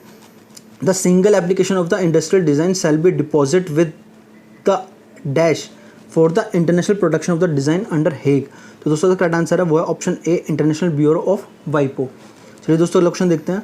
बिफोर द एग्जिस्टेंस ऑफ वाइपो the international bureau and Paris known were supervised by, तो दोस्तों वाइपो से पहले जो आपके ये थे इंटरनेशनल ब्यूरो और पेरिस, ये आपको किसके द्वारा मतलब वो किए जाते थे सुपरवाइज, तो उसका करेक्ट आंसर है वो है option C, Swiss federal council द्वारा। ठीक है दोस्तों, और ऑप्शन देखते हैं दोस्तों, the universal copyright convention come into force 6 September 1952 and revise in 1971 at. दोस्तों करेक्ट आंसर है वो है ऑप्शन ए पेरिस। चलिए दोस्तों अगले क्वेश्चन में चलते हैं। The universal copyright convention is administered by. तो दोस्तों करेक्ट आंसर है वो है option D UNESCO and UNO. चलिए दोस्तों ऑप्शन देखते हैं, the universal copyright convention protect. दोस्तों करेक्ट आंसर है पब्लिश्ड एंड अनपब्लिश्ड वर्क। ठीक है दोस्तों, तो आपका यूनिवर्सल कॉपीराइट कन्वेंशन जो है वो आपके दोनों ही तरह के जो पब्लिश्ड और अनपब्लिश्ड दोनों वर्क को ही प्रोटेक्शन प्रोवाइड करता है। चलिए दोस्तों क्वेश्चन देखते हैं, the main objective of the Rome convention is. तो दोस्तों आपका जो रोम कन्वेंशन है ये पहला कन्वेंशन है जो आपके नेबरिंग राइट्स की बात करता है। ठीक है दोस्तों, तो उसका करेक्ट आंसर है वो option C, to protect neighbour right, neighbour right. चलिए दोस्तों क्वेश्चन देखते हैं, dash is the owner of phonogram. तो दोस्तों करेक्ट आंसर है प्रोड्यूसर। चलिए दोस्तों क्वेश्चन देखते हैं, a period of dash year has been provided for the protection of the performance and procedure of a phonogram under वाइपो परफॉर्मेंस एंड फोनोग्राम ट्रीटी। तो उसका करेक्ट आंसर है दोस्तों ऑप्शन बी 50। ठीक है दोस्तों, अगला क्वेश्चन देखते हैं दोस्तों, under Madrid agreement the term of protection of trademark is 4। तो दोस्तों इसका करेक्ट आंसर है 20 ईयर। तो दोस्तों आपने देख लिया जो मेड्रिड एग्रीमेंट है ये आपका ट्रेडमार्क से रिलेटेड है। ठीक है दोस्तों, और रोम वाला आपका नेबरिंग राइट से रिलेटेड है। ठीक है दोस्तों, और चलिए दोस्तों आगे देखते हैं, the patent cooperative treaty was conclude on. तो दोस्तों जो आपकी पीसीटी ट्रीटी है ये आपकी 19 जून 1970 को आई थी। तो इसका करेक्ट आंसर होगा ऑप्शन ए होगा। तो दोस्तों आगे चलते हैं, the patent law treaty was conclude on June 1, 2000 and it is open to state member of वाइपो एंड। दोस्तों करेक्ट आंसर होगा ऑप्शन ए पेरिस कन्वेंशन। चलिए दोस्तों ऑप्शन देखते हैं, the UPOV has dash article dealing with the protection of rights of priority and related rights. तो उसका correct answer है वो होगा ऑप्शन ए आर्टिकल 42। चलिए दोस्तों क्वेश्चन देखते हैं, the Paris convention was conclude on. तो दोस्तों पेरिस कन्वेंशन कब आया था आपका? तो पेरिस कन्वेंशन आया था आपका 20 मार्च 1883 में। तो उसका करेक्ट आंसर है वो होगा ऑप्शन बी। चलिए दोस्तों क्वेश्चन देखते हैं, in Paris convention there are dash articles. तो पेरिस कन्वेंशन में कितने आर्टिकल्स थे? उसका करेक्ट आंसर है ऑप्शन सी 30 आर्टिकल्स। चलिए दोस्तों आगे चलते हैं, dash state and members to the Paris convention. तो दोस्तों टोटल 140 स्टेट्स थे जो कि मेंबर थे किसके? पेरिस कन्वेंशन के। तो उसका करेक्ट आंसर होगा ऑप्शन बी 140। चलिए दोस्तों अगला क्वेश्चन देखते हैं, the Paris convention was revised in dash on 4 जुलाई 1997। तो दोस्तों स्टॉकहोम के अंदर जो आपका पेरिस कन्वेंशन है उसको रिवाइज किया गया था 4 जुलाई 1997 को। उसका करेक्ट आंसर होगा वो होगा ऑप्शन ए स्टॉकहोम। चलिए दोस्तों अगला क्वेश्चन देखते हैं, एक सेकेंड जी, the PCT was come into force on. तो पीसीटी कब आया था आपका दोस्तों? पीसीटी था आपका, ये आया आपका 24 जन 1978। तो उसका करेक्ट आंसर होगा वो ऑप्शन ए। चलिए दूसरा क्वेश्चन देखते हैं, there are dash member of articles in PCT. तो दोस्तों करेक्ट आंसर है ऑप्शन ए 69। चलिए दोस्तों क्वेश्चन देखते हैं, dash member of the state are member of PCT. तो दोस्तों टोटल 144 मेंबर्स थे जो आपके पीसीटी के अंदर थे। चलिए दोस्तों आगे देखते हैं, dash number of state are member to the Eurasian patent convention. तो दोस्तों यूरेशियन पेटेंट कन्वेंशन के जो आपके टोटल मेंबर स्टेट थे वो थे 9। सो करेक्ट आंसर होगा ऑप्शन डी 9। चलिए दोस्तों क्वेश्चन देखते हैं, there are dash article in Budapest treaty. तो दोस्तों बुडापेस्ट ट्रीटी के अंदर कितने आर्टिकल्स हैं? तो उसका करेक्ट आंसर है ऑप्शन बी 20 आर्टिकल्स। चलिए दोस्तों आगे चलते हैं, dash number of the state are member of the Budapest treaty. तो बुडापेस्ट ट्रीटी के कितने मेंबर्स थे? तो उसका करेक्ट आंसर टोटल ए 75। चलिए दोस्तों क्वेश्चन देखते हैं, the patent law treaty come into force on. तो जो आपकी पेटेंट लॉ ट्रीटी है ये कब आई है? तो दोस्तों ये आई है 28 अप्रैल 2005 में। तो उसका करेक्ट आंसर होगा वो होगा ऑप्शन ए। ठीक है दोस्तों आगे देखते हैं, the UPOV come into force on. तो दोस्तों ये यूपीओवी कब आया है फोर्स में? तो यह आया 1968 में। चलिए दोस्तों अगला क्वेश्चन देखते हैं, the UPOV has how many articles. तो दोस्तों करेक्ट आंसर है ऑप्शन सी 42 आर्टिकल्स। चलिए दोस्तों क्वेश्चन देखते हैं, the Madrid agreement was come into force on. तो दोस्तों मेड्रिड एग्रीमेंट कब आया है आपका? तो मेड्रिड एग्रीमेंट आपका आया 14 अप्रैल 1891 में। तो उसका करेक्ट आंसर होगा ऑप्शन ए होगा। चलिए दोस्तों आगे देखते हैं, दोस्तों डिज़ाइन यूनिट से कुछ क्वेश्चन हैं डिस्कस करते हैं।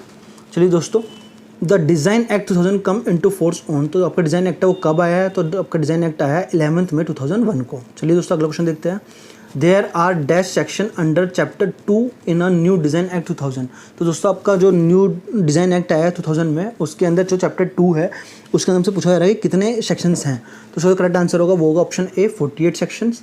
चलिए दोस्तों क्वेश्चन देखते हैं, the dash appointed by the central government shall be the controller of design for the purpose of design act 2000। तो दोस्तों जो करेक्ट आंसर होगा वो ऑप्शन होगा option A, controller general of patent design and trademark. चलिए दोस्तों option देखते हैं। The controller shall appoint a date for hearing of the opponent and appellant and shall give dash period for the notice thereof under rule 44। तो दोस्तों इसका correct answer है वो option ए, 10 दिन का नोटिस जो आपको देना पड़ेगा। ठीक है दोस्तों। तो दोस्तों अगला क्वेश्चन देखते हैं। Section dash of the part 2 of the trips cover industrial design. तो दोस्तों कौन सा सेक्शन है ट्रिप्स एग्रीमेंट के पार्ट 2 का जो आपका इंडस्ट्रियल डिज़ाइन से डील करता है? तो उसका करेक्ट आंसर है सेक्शन 4। तो दोस्तों क्वेश्चन देखते हैं। In a Hague agreement there are dash members as on January 1st 1996। तो यानी 1 जनवरी 1996 तक हेग में कितने मेंबर थे? तो उसका करेक्ट आंसर है ऑप्शन ए, 25 मेंबर्स। चलिए दोस्तों अगला क्वेश्चन देखते हैं। In Locarno agreement there are dash members as on January 1 1996। तो दोस्तों जो आपका लोकार्नो एग्रीमेंट है उसमें टोटल कितने मेंबर थे? तो उसका करेक्ट आंसर है ऑप्शन ए, 25। चलिए दोस्तों आगे चलते हैं। Dash was the first design product in UK. तो दोस्तों टेक्सटाइल डिज़ाइन जो है वो पहला डिज़ाइन था जो यूके ने प्रोडक्ट किया था। जैसे ऑप्शन देखते हैं। There are dash classification of goods under design act 1911। तो दोस्तों जो डिज़ाइन एक्ट है उसके अंदर कितनी क्लासिफिकेशन दी गई हैं आपको? तो उसमें करेक्ट आंसर है वो है ऑप्शन बी, 14 क्लासिफिकेशंस। तो दोस्तों ऑप्शन देखते हैं। There are dash classification of goods under design act 2000। तो दोस्तों जो आपको 2000 में डिज़ाइन एक्ट आया उसके अंदर कितनी क्लासिफिकेशन दी गई हैं? तो उसका जो करेक्ट आंसर है वो है ऑप्शन ए, 31। चलिए दोस्तों ऑप्शन देखते हैं। There are dash classification of miscellaneous goods and service under design act 2000। तो दोस्तों करेक्ट आंसर होगा वो ऑप्शन सी, 99 क्लासिफिकेशंस। चलिए दोस्तों ऑप्शन देखते हैं।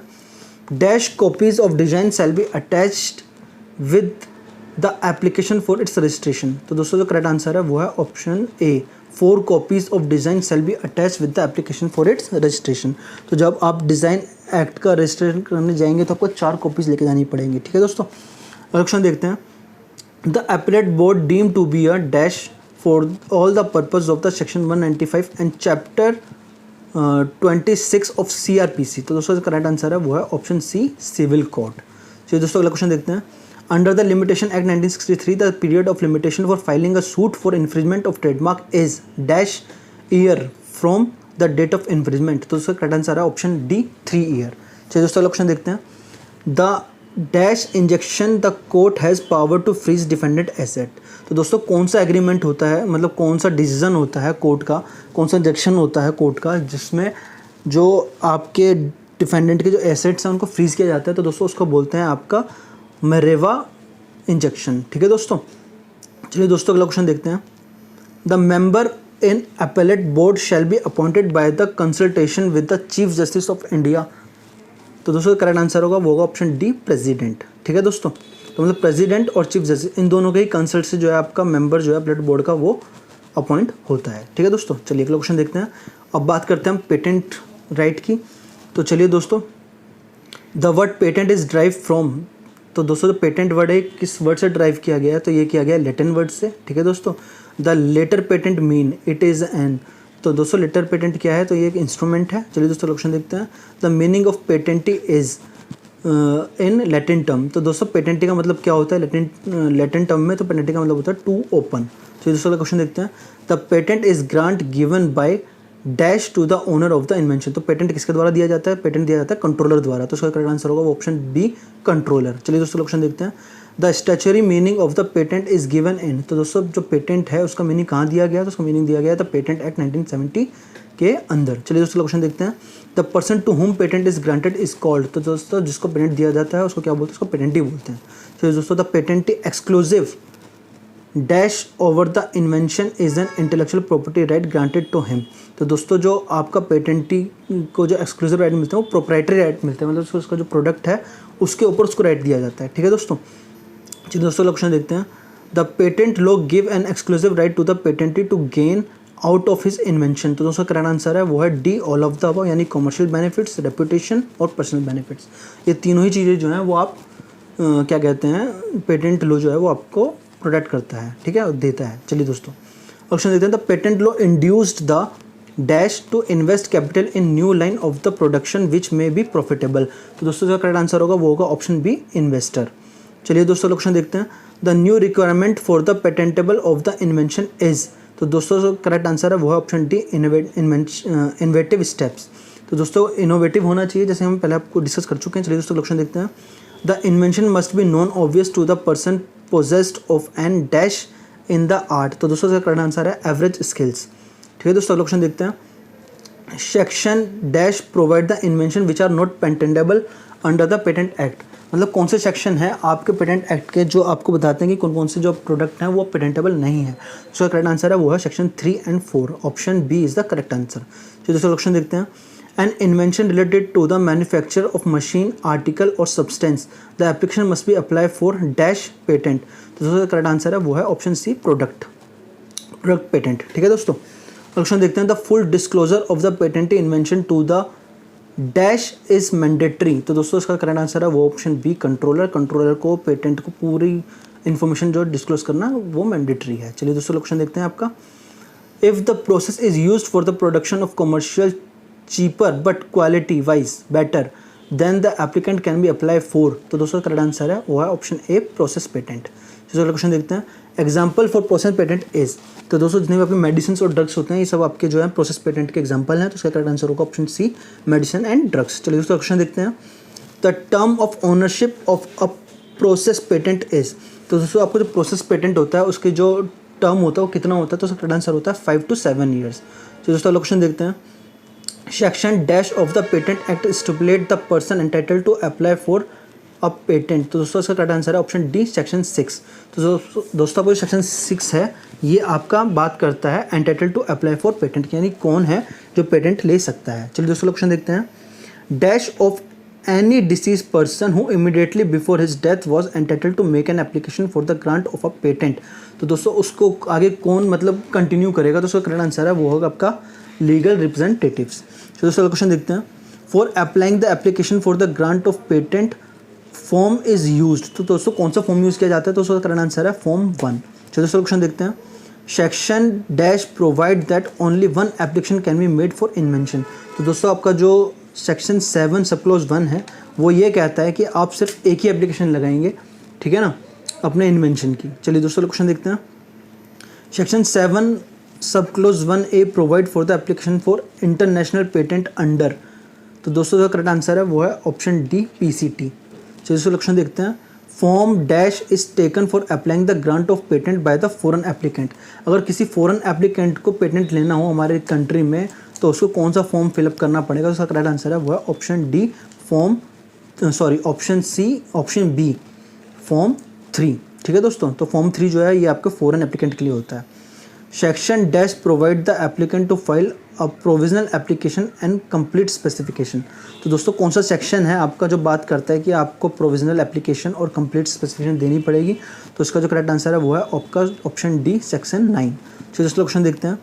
A complete specification shall be filed within a dash month from the date of filing the application, तो दोस्तों एप्लीकेशन फाइल करने के 12 मंथ के अंदर अंदर आपको जो है कंप्लीट स्पेसिफिकेशन जो है वो फाइल करनी पड़ेगी। ठीक है दोस्तों, इसका करेक्ट आंसर है ऑप्शन सी, 12 मंथ।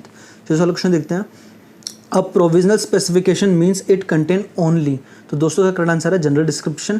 ठीक है दोस्तों, आगे देखते हैं। The description of patent is called, तो दोस्तों जो पेटेंट की डिस्क्रिप्शन होती है वो क्या कहते हैं, इसको कहते हैं स्पेसिफिकेशन, तो इसका करेक्ट आंसर होगा ऑप्शन डी, स्पेसिफिकेशन होगा। चलिए दोस्तों क्वेश्चन देखते हैं।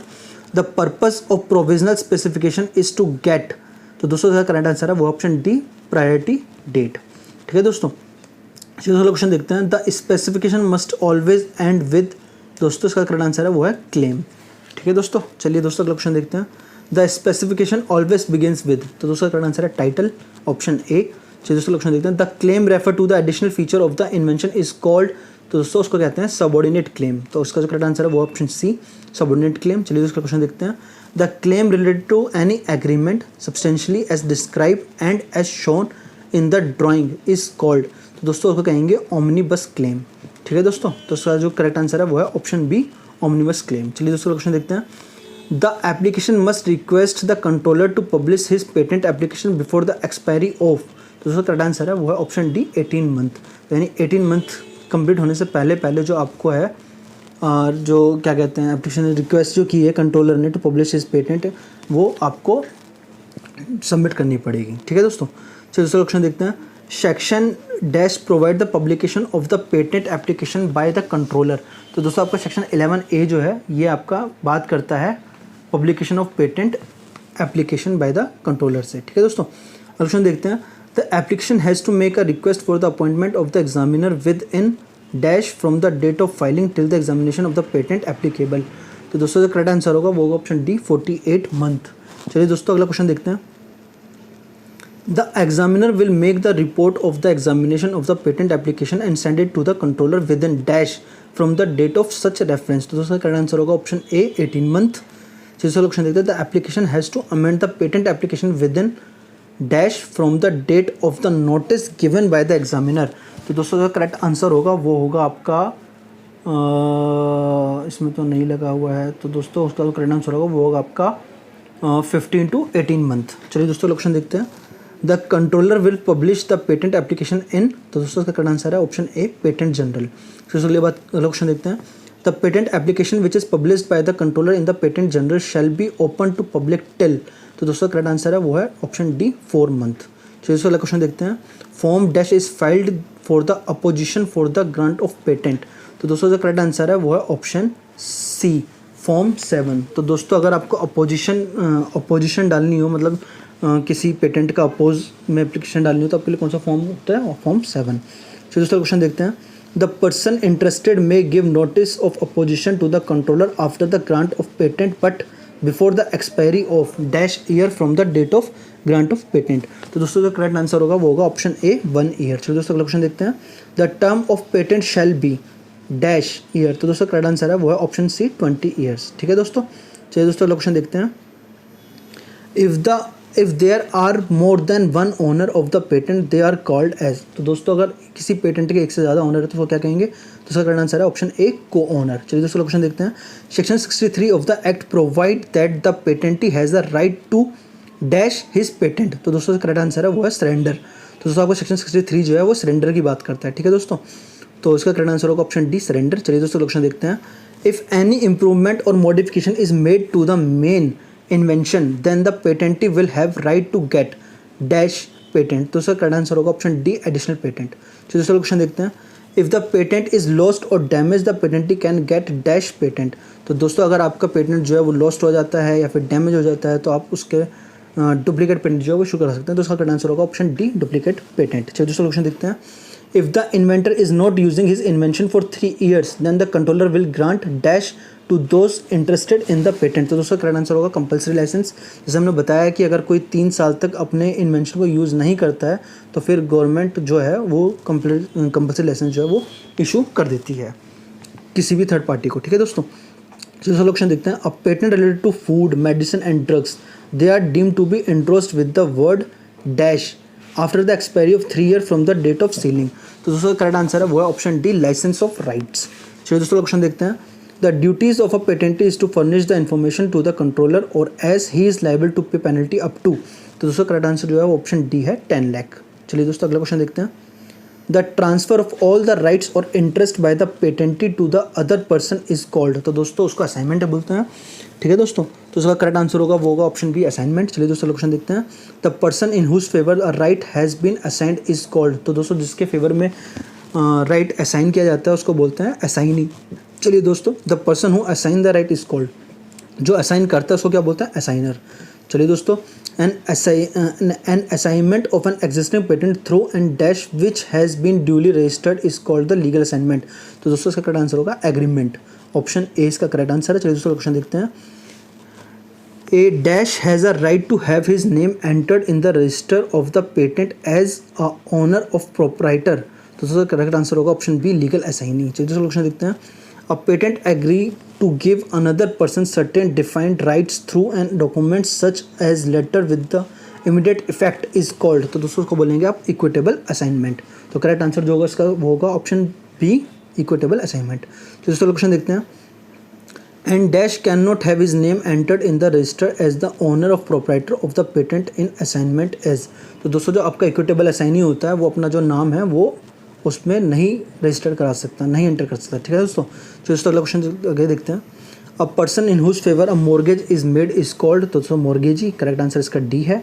A patent can transfer a right by dash a pertaining a licence to the exploit the invention. तो दोस्तों इसका करेक्ट आंसर है ऑप्शन सी, लाइसेंस एग्रीमेंट। चलिए ऑप्शन देखते हैं। All the terms and condition of the assignment and licence agreement shall be imposed by. तो दोस्तों correct answer है ऑप्शन ए, पेटेंटी। चलिए दोस्तों अगला क्वेश्चन देखते हैं। इन डैश द कंट्रोलर और the government will play an important role to transfer the patent. तो दोस्तों करेक्ट आंसर है इसका स्टैट्यूटरी लाइसेंस। तो दोस्तों करेक्ट आंसर है ऑप्शन डी, स्टैट्यूटरी लाइसेंस। चलिए दोस्तों क्वेश्चन देखते हैं। Section dash of the patent act provide the compulsory licence. तो दोस्तों कौन सा सेक्शन है आपका पेटेंट एक्ट का जो कंपल्सरी लाइसेंस की बात करता है? तो इसका जो करेक्ट आंसर है वो है सेक्शन 84, यानी कि करेक्ट आंसर जो है इसका वो है ऑप्शन डी। चलिए दोस्तों क्वेश्चन देखते हैं। The compulsory licence will be granted by dash to the person interested applied for the licence of patent. तो दोस्तों करेक्ट आंसर है वो है कंट्रोलर। चलिए दोस्तों क्वेश्चन देखते हैं। The compulsory licence granted by the patentee to the licence is dash licence. तो उसको बोलते हैं नॉन एक्सक्लूसिव लाइसेंस। चलिए दोस्तों क्वेश्चन देखते हैं। In compulsory licence the right of the licensee is non assignable. ठीक है दोस्तों, कंपल्सरी लाइसेंस में जो राइट है लाइसेंसी का वो नॉन असाइनेबल होता है। चलिए दोस्तों क्वेश्चन देखते हैं। In case of semiconductor technology the licence granted is to the work for invention for the period of dash use. तो दोस्तों इसका करेक्ट आंसर है नॉन कमर्शियल यूज। तो इसका करेक्ट ऑप्शन होगा ऑप्शन बी। चलिए दोस्तों क्वेश्चन देखते हैं। The dash empower to impose the term and condition in licence of right. तो दोस्तों करेक्ट आंसर है कंट्रोलर। चलिए दोस्तों क्वेश्चन देखते हैं। An exclusive licence shall confer all dash right on a licence excluding all other persons. तो दोस्तों correct answer है एक्सक्लूसिव। चलिए दोस्तों अगला क्वेश्चन देखते हैं। A dash licence impose certain limitation on the right of a licensee is called limited. तो इसका करेक्ट आंसर होगा ऑप्शन सी होगा लिमिटेड लाइसेंस। चलिए दोस्तों क्वेश्चन देखते हैं। An express licence is the one in which the permission to use the patent is given in. तो उसका करेक्ट आंसर होगा लेटर, ऑप्शन बी। चलिए दोस्तों क्वेश्चन देखते हैं। Section dash provide that the patent can not impose the restriction on the licence which are against the public interest. तो दोस्तों का करेक्ट आंसर होगा वो होगा सेक्शन 140, ऑप्शन डी। चलिए दोस्तों क्वेश्चन देखते हैं। The controller have the power dash while trying the suit. तो दोस्तों करेक्ट आंसर जो होगा वो होगा सिविल कोड। ठीक है दोस्तों अगला ऑप्शन देखते हैं। Section 88 of the patent give the power of the controller to. तो उसका करेक्ट आंसर होगा option A, grant compulsory licence. तो इसलिए ऑप्शन देखते हैं। Section 144 of the patent act empower the controller to. इसका करेक्ट आंसर होगा option C, to call for information from patentees. तो दोस्तों करेक्ट ऑप्शन सी जो है इसका राइट आंसर है। चलिए दोस्तों ऑप्शन देखते हैं। An individual can not turn around and deny his previous statement is called. तो दोस्तों उसको स्टेपल बोलते हैं, ऑप्शन सी करेक्ट आंसर है इसका। अगला ऑप्शन देखते हैं। A matter already judicially acted upon और decided between the parties can not be reopened and re adjudicate for the same cause of action is called. तो दोस्तों आपका होता है प्रिंसिपल ऑफ रेस जुडिकाटा, जो कि आपका सेक्शन 11 में दिया गया है CPC के। चलिए दोस्तों ऑप्शन देखते हैं। The may also order that the goods which are found to be infringing and material shall be seized, forfeit or destroy as the court deem fit is called interim order। तो दोस्तों उसको interim order कहते हैं। इसका correct answer option A होगा। तो दोस्तों question देखते हैं। An order of the court prohibiting someone from doing some specified act or commanding someone to undo some wrong or injury is known as। तो दोस्तों उसको बोलते हैं इंजेक्शन। तो दोस्तों क्वेश्चन देखते हैं। The order of a court which are in force for a specific period of time is called temporary injunction। तो दोस्तों थोड़े समय के लिए होता है उसको टेम्परेरी इंजेक्शन बोलते हैं, जब फुल टाइम या लाइफ टाइम होता है उसको परमानेंट इंजेक्शन बोलते हैं। चलिए दोस्तों क्वेश्चन देखते हैं। The principle upon which an interlocutory injunction may be granted in a patent case are the same as in the case under the provision of CPC। तो दोस्तों करेक्ट आंसर होगा उसका होगा ऑर्डर 39, रूल 1 एंड रूल 2। चलिए दोस्तों question देखते हैं।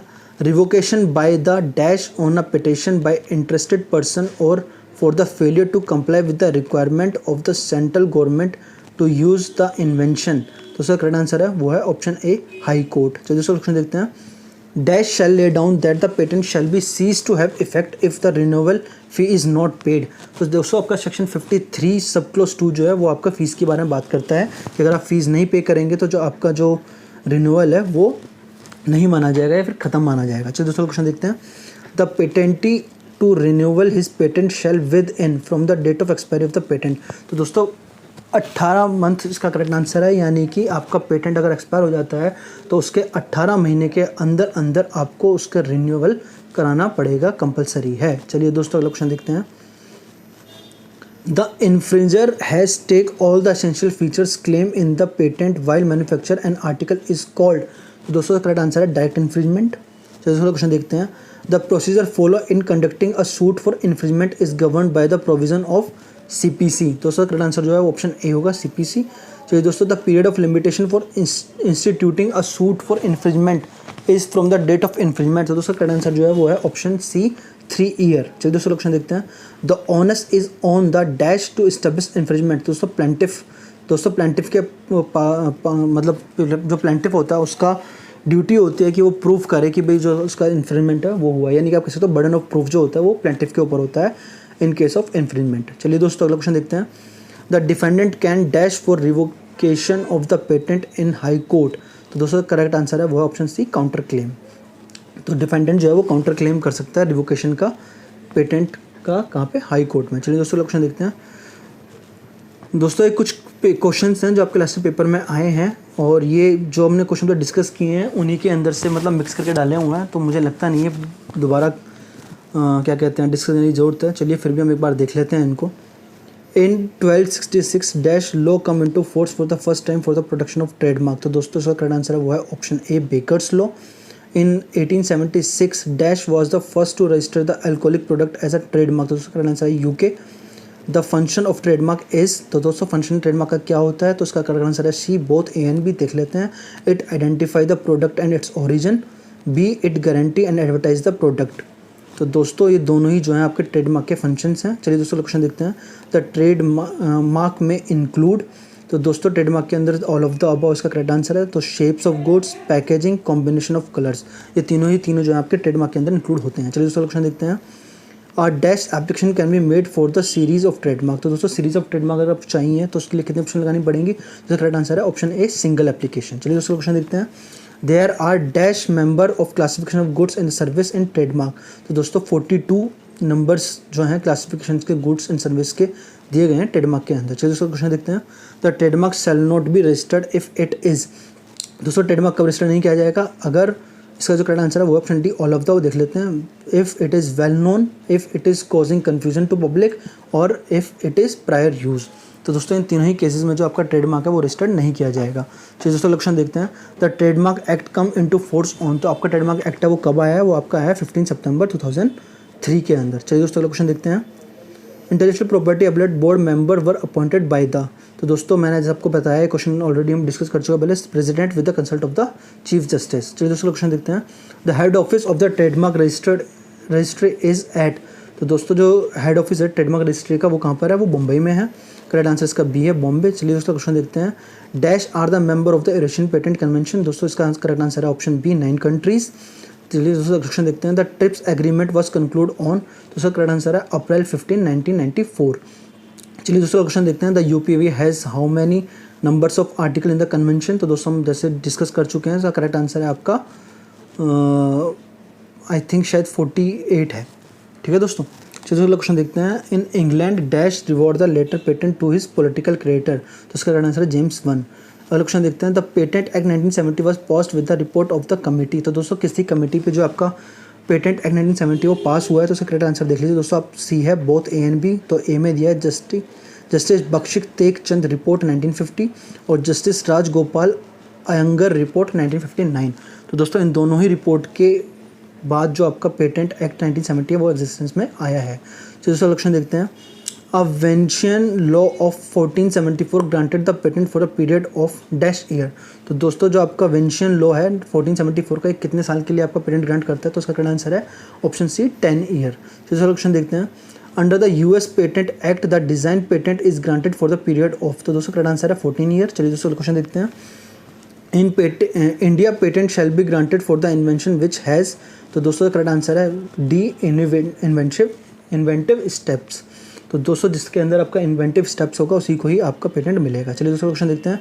The head office of the patent is at. दोस्तों कलकत्ता में इसका हेड ऑफिस है पेटेंट का, तो उसका करेक्ट आंसर होगा ऑप्शन बी, कलकत्ता। क्वेश्चन देखते हैं। Patent can not be transferred by dash the assignment licensing mortgage request कराना। सर इसका ऑप्शन बी, रिक्वेस्ट से आपका पेटेंट जो है वो ट्रांसफर नहीं होता है, आपको प्रॉपर एप्लीकेशन फ़ीस जमा करके करना पड़ेगा। चलिए दोस्तों क्वेश्चन देखते हैं। Dash was the first design product in UK. तो दोस्तों टेक्सटाइल डिज़ाइन जो है पहला डिज़ाइन था जो यूके में प्रोडक्ट किया गया था। अगला क्वेश्चन देखते हैं। There are dash classification of goods under design act 1911। तो दोस्तों करेक्ट आंसर है ऑप्शन ए 31। चलिए दोस्तों क्वेश्चन देखते हैं। The maximum period of ownership of design is dash. तो दोस्तों ऑनरशिप जो है डिज़ाइन की वो कितनी है? तो दोस्तों 10 ईयर इसका करेक्ट आंसर है। चलिए दोस्तों क्वेश्चन देखते हैं। Dash copies of layout design shall be attach with the application for the granting registration. तो दोस्तों 3 कॉपीज़ आपको रजिस्ट्रेशन के टाइम पे सबमिट करनी पड़ेगी। कहाँ पे? लेआउट डिज़ाइन के केस में। चलिए दोस्तों क्वेश्चन देखते हैं। The appellate board deem to be a dash for the purpose of section 195 in chapter 26 of CPC। तो दोस्तों करेक्ट आंसर जो होगा वो होगा ऑप्शन ए सिविल कोड। तो दोस्तों वीडियो लंबी होने के ज़रिए हमें वीडियो यहीं खत्म करनी पड़ रही है और इसकी जो अगली वीडियो सेकंड वीडियो हम जल्दी आपके सामने लेके आएंगे। तो दोस्तों आपने हमारी वीडियो सुनी, हमें सपोर्ट किया, उसके लिए थैंक्स। चलिए मिलते हैं आपसे अपनी अगली वीडियो में। नमस्कार।